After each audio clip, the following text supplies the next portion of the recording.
I was raised by my mother, who was a single mother. My parents didn't have education.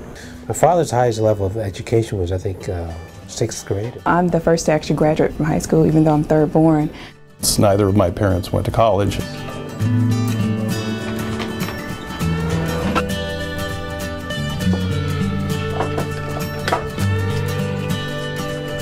So I think from a very young age, my mother and my grandparents believed that I could go to college. So that was always a big and important goal for me and for them. And so there wasn't really a question of whether I was going to go to college.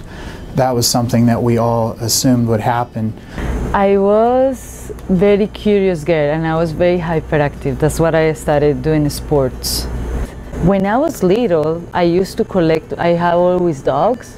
So I used to collect my, when they have baby teeth, so I used to collect the dog teeth. So I think probably I was playing with that or something, but I decided I wanted to be a dentist. I had no idea why. I didn't know exactly what I wanted to do until about 6th grade, but I knew I wanted to do something that was beyond my current circumstances. And one thing that I really picked up early on was reading, and so I would go to the libraries by myself at age 8 and 9 and just go in the library and sit in the library and read and read and read, check out books, bring them home, read and read and read. My mother was a housewife, took care of the 3 of us as we were growing up, and my father was a butcher. It was challenging. I mean, he worked long hours. He would start work at around 4 o'clock in the morning and get home late in the evening. Because he was managing a fairly good-sized meatpacking plant in downtown Los Angeles. And I had spent time both in high school and then subsequently when I went to college working in the same meatpacking plant as a way to earn money. And part of it really was a desire not to work in a meatpacking plant as my kind of life work. See, around 1969, there was a lot of gang activity in San Francisco, Chinatown gang. I was a bit of a delinquent at that time myself and decided to apply to Lowell.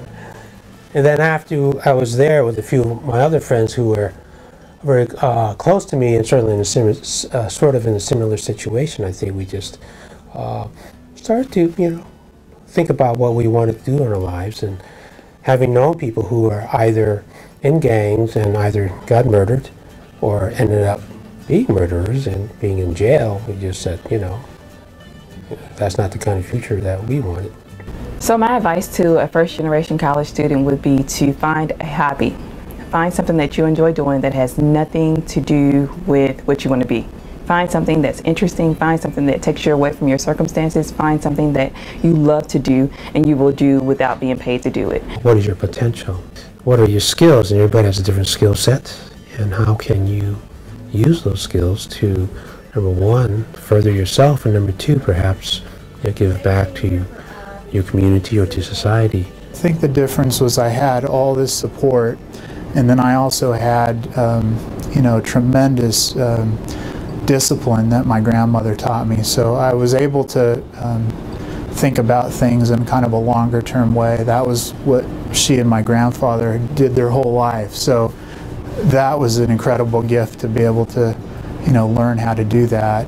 I think working out kind of some of the finance issues is really important for first-generation college students and health professions and graduate students as well, because it's a lot of times it's not part of the family planning to set aside money for Brian to go to college. It was kind of, oh, Brian wants to go to college, how are we going to cobble together some money to help him at least get started?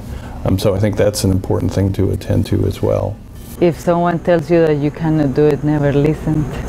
If you have passion for something, even though you think you can, it's going to be very difficult, don't give up. And also, always think, what do you want? And focus on that. How you're going to do it, you're going to find the tools during the journey.